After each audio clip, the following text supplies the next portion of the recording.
Hi everyone, my name is Micah McLean and I'm the creator of Micah McLean Talks. Today I'm excited to bring an interview with you with none other than Kirk Franklin, the 20-time award-winning Grammy artist.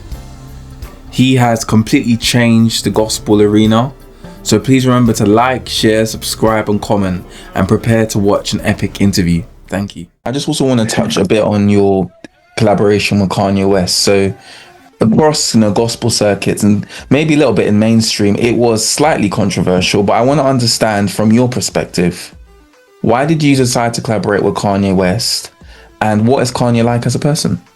Well, Kanye and I started building a relationship, I'd say about 4 or 5 years before we even collaborated.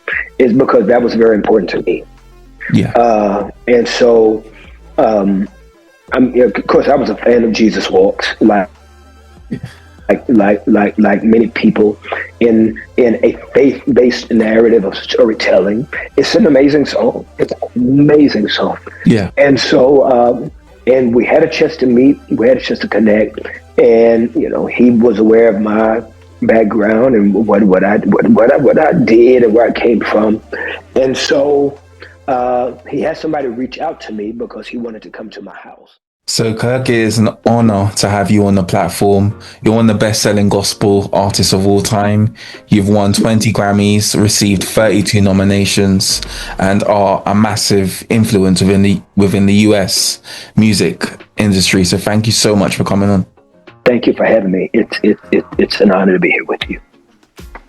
So the first question I'd like to ask you is, according to All Music, you were abandoned by both your mother and your father, and you never knew your father, and you were raised by your aunt in a strict Baptist household. How did you discover your talent for music, and who mentored you in unleashing it?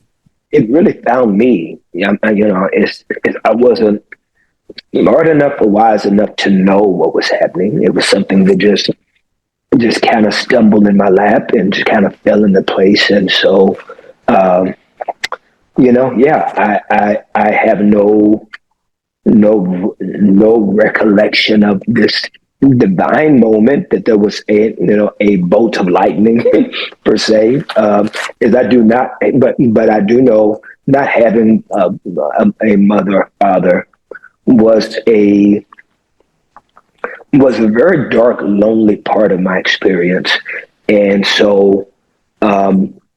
That's something that come through in a multiplicity of ways through the music, how I live, how I love, how I receive love, and so I find myself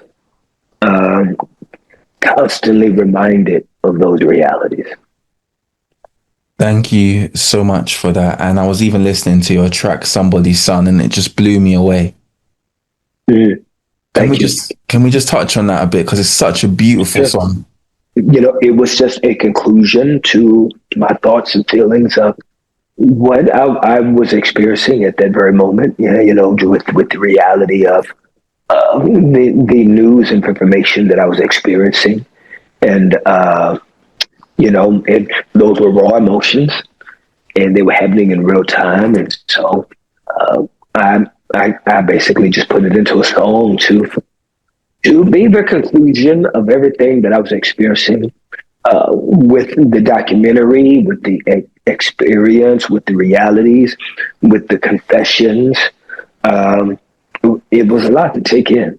And so that's what it was for me. Thank you. And you were very, very resilient. During your childhood, you experienced bullying, you experienced a learning disorder. You went through so much. Please explain to the audience the secret behind your resilience. It's not a popular secret for a lot of Christians who lean very much into the prophetic or word of faith communities, because they believe that people should overcome every test and trial, and we are new creatures in Christ, and all of the language that does not give people the reality of the duality of the Christian experience, where Paul was used by God while still having a thorn, and God never moved the thorn. And so one of my one of my drivers that is something that comes from a place of trauma is that it is my fear of being forgotten. It's my need to be accepted. It's my need to be loved. It's my need to be remembered. It's my need to feel the present feeling. And I know that that's not all healthy. And I know that some would even critique it as spiritual immaturity. I don't. It's because I don't critique Paul's life as spiritual immaturity. I see Paul as one of the great architects of the New Testament church, while at the same time, from Romans to Corinthians, he calls himself a wretched man, and even this letter to Timothy, he calls himself the chief of sinners. So I mean, I think that we want our Christian life, and we want the Christian narrative to be pretty and sometimes tied and wrapped up in a bow, and they live happily ever after. But sometimes the journey is dark and dirty, and we are not able to determine how long that dark, dirty road can be. Thank you so much for sharing that and just being so open. And as a gospel artist, you completely changed the gospel industry. Revolution, more than I can bear. Melodies from heaven. Please just tell me a bit about your music, what inspires you as an artist, and how you've managed to reach so many people. Well, I mean, I didn't know that music was going to do that. I had no idea. I mean, who knows that? Oh no, I mean, shoot, I don't know. Nobody knows, and I think that is the majesty of God and His incredible invisible hand. That who can take credit for things that they know or absent of them. And so I don't really know how to answer the question except for sounding like DJ Khaled. God did, That's all I got. And yeah, just thank you so much even for sharing that. So I'd like to just go a bit more into some of your mainstream collaborations. So you've collaborated with some of the biggest artists in secular music. Kanye West, Justin Bieber, Chance the Rapper, Mariah Carey. What do you consider before you interview your secular counterparts?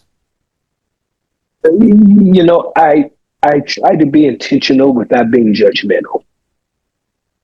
And I try to figure out what is the long game.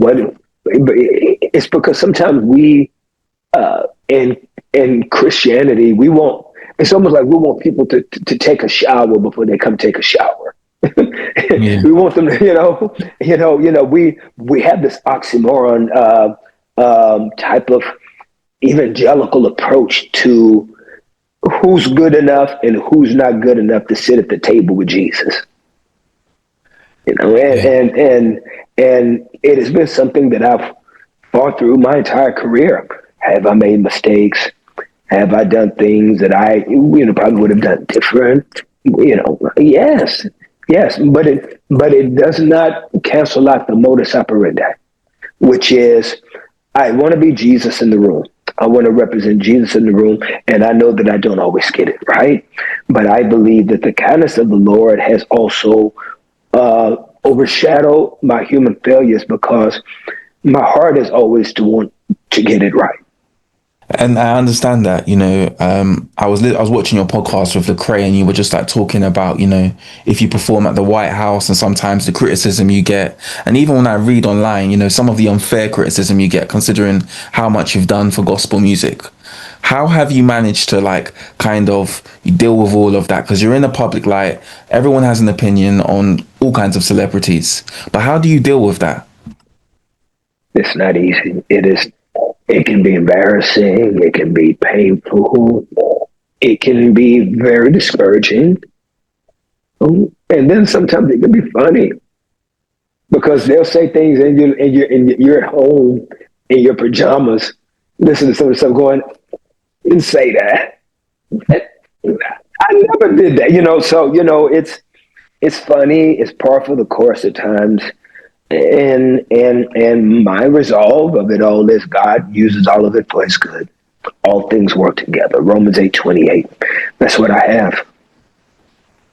And I just also want to touch a bit on your collaboration with Kanye West. So across gospel circuits and maybe a little bit in mainstream, it was slightly controversial, but I want to understand from your perspective, why did you decide to collaborate with Kanye West, and what is Kanye like as a person?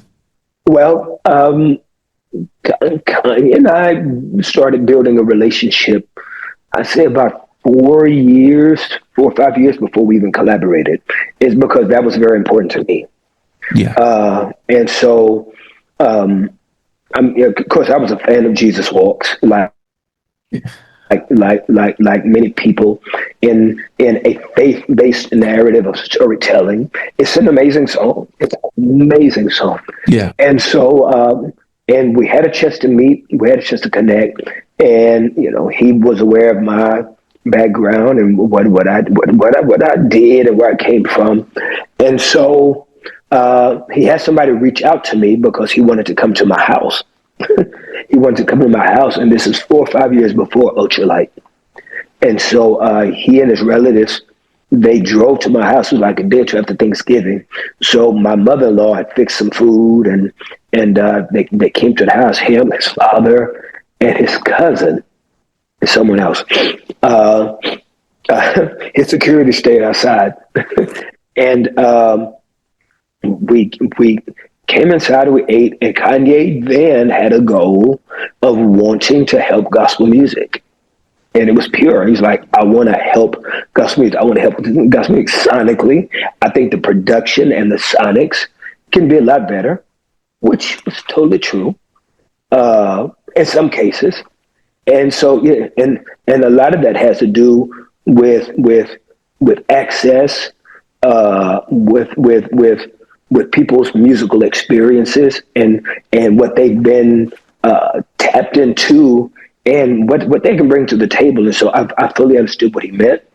And so I said to him, I said, well, is I don't want you having to be a part of something that people are now expecting you to also make. Because see, Christianity and being in the space of gospel Christian music, it is not only the music that you do, it's also a proclamation of your faith. Mm-hmm. And I did not want him to prematurely have to answer to things that he wasn't ready for, or that's not where his journey was at the time. So I said, why don't we just build and just develop a friendship? And from there, let's kind of see, is because I don't want you to have to bear unnecessary pressure. This man's heart was so good. His heart was so good. And this is why I don't mind telling the story, because I do want to celebrate where his heart was. And I know that since his mother died, that there's been a myriad of reasons of Kanye's journey in life. But this man's heart was so good. He said to me, well, why don't I just give you the beats and you don't put my name on it? Wow. And I said to him, well, that's not fair either, because now we're saying that your music is good enough, but not you. That we're going to take your gift, but then we're going to hide you. I said that's not the heart of Jesus either. So we ain't doing that either. We're not going to say your gift is good enough, but you're not. That's gross. That's gross. Mm-hmm. So we developed friendship and just kind of stayed in touch a little bit.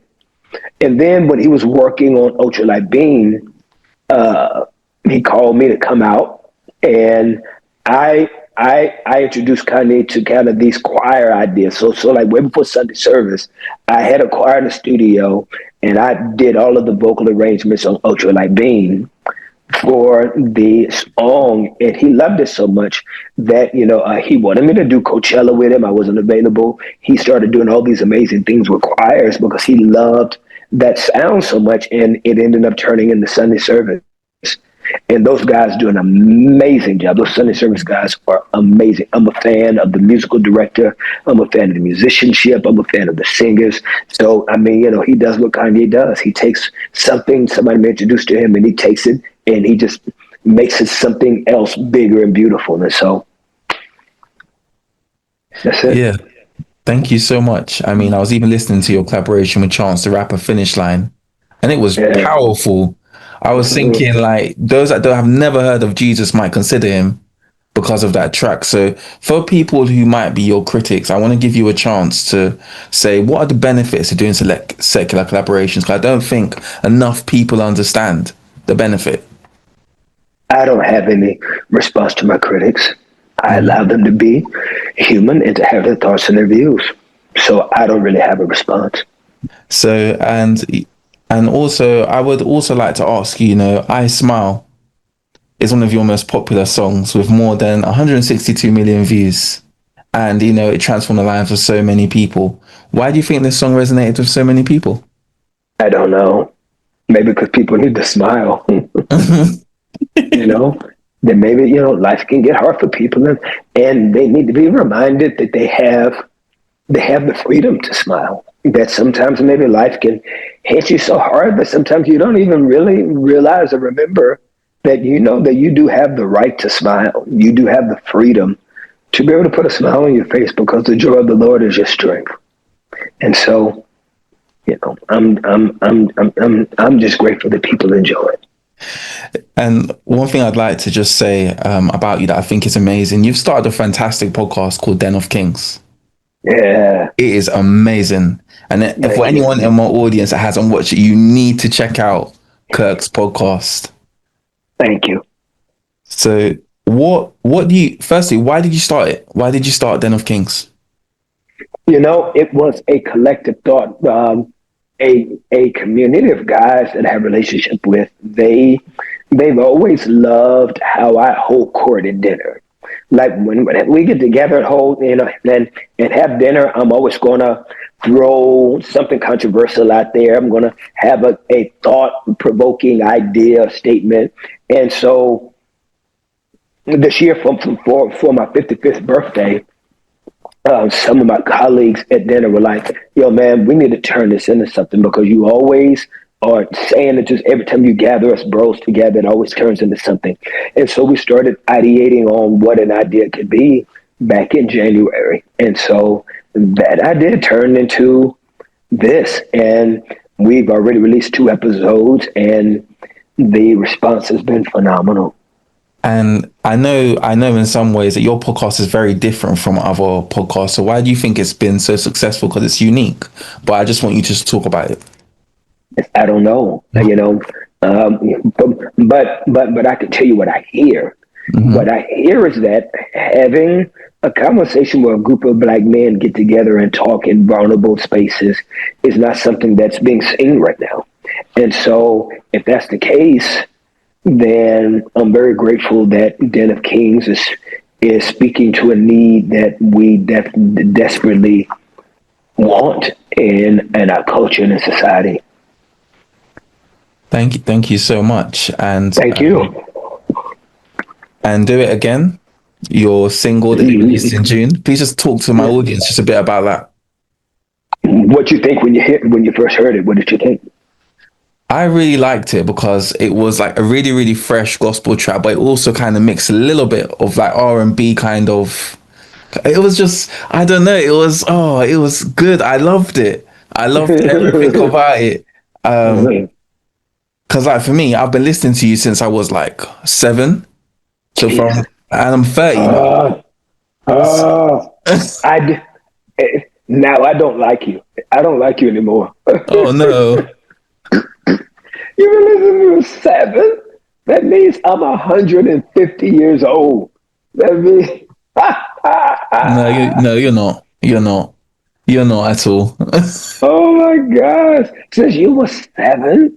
Yeah, I've been a big Kirk Franklin fan from when I was like little. I grew up listening to Kirk Franklin and the Family, The New Nation. I loved Revolution. So, what's your question?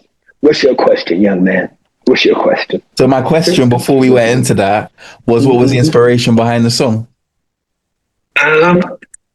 Wanting to try to do a song that had a little bit of churchy, retro throwback feel that hadn't been in a while. And it was very much trying to rush to also have something new to do during the BT Awards. Yeah. And so Do It Again was the first song that kind of seemed to come together in the line that it really needed to come together for the BT Award performance.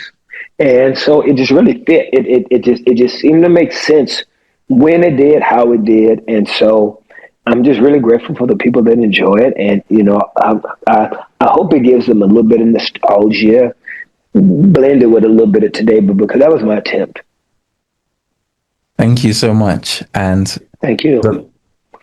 and also, I'd like to just kind of just focus upon you because another thing that you've done, which is amazing, is that you have your own entertainment company. So you have For Your Soul Entertainment and you run other things in conjunction with it. So what influenced your decision to go from being a gospel artist to also becoming an entrepreneur? And I'll weave that in with another question, which is what are some of the challenges you faced as an entrepreneur and a gospel artist? It's because I'm extremely ambitious. I can't sit still. I can't stop dreaming. I'm always looking for the next mountain, always looking for the next door, looking for the next problem. I'm just super driven. I'm a super driven human, and I don't know how to not chase. Yeah. I'm built to chase, and so now that can also have some bad in it too, because I have to work hard on balance. Is I'm not good on balance because I'm 0 to 100. That's my personality. So entrepreneurship was really going to be my next endeavor. No matter how I was looking at it, it was always going to be that next thing for me. And so, and I tried it many years ago. That's what came out of the God's Property album. God's Property was signed to my production company at the time. I started a label 10 years ago, and I signed the Walls Group and a couple of other artists. And even though the label ecosystem didn't work for me, I still had dreams and desires of ownership and speaking and communicating to culture in ways that only come through entrepreneurship. And so I never stopped at many moments of trial and error. And even Den of Kings, the Den of Kings is a byproduct of that entrepreneurial spirit that exists deeply within me, or my Exodus Music Festival that I've done. And so, I just don't know how to not go eat it and kill it and serve it up for the culture. I am built to slay giants. I'm extremely ambitious. I am. I mean, that's incredible. And the last couple of questions, the first question I like to ask you out of the two is, in your opinion, what are the three biggest misconceptions about Christianity and gospel music, in your opinion? Is that it's whack, that it's not forward thinking, that it's not relevant, that it's not as competitive. As far as sound and production as other forms of music, those are misconceptions. And I believe that there's gospel music out there that is just as engaging, just as interesting, just as exciting, slaps, just like any other mainstream music. It's lit, just like any other mainstream music. It's a bop, just like any other mainstream music. So, just whatever vernacular you want to use, gospel and Christian music can pull up. Thank you. And next week, you're performing in London. So, and I just wanted to ask you, please just tell, my audience just about the show and what they can expect from going to see you. Well, first of all, let me say, I don't know if you can tell, but all this other conversations about me and my life, I started yawning. I was getting sleepy because I've been up since 6:30 this morning. But when you talk about coming to London, now I'm lit, baby. Now I'm lit, baby. It's about to be turned up because I love London. London is one of my favorite cities in the world. And it's probably it's probably my favorite city in the world, London. You know what I'm going to say? London is my favorite city in the world. I love London. I love London. I love London. So to be invited back is so humbling. It's such an honor. I am so excited. And they're going to have to pull me off stage. They never have to pull me off stage, bro. Like, no cap. I'm going to be so lit up there. I mean, trust me. Yeah, it's about to be a problem. Or Jesus. Thank you so much, Kirk. You know, it is just such an honor just to have you on my platform, and thank you for taking the time out. Thank you, Kate. Thank you.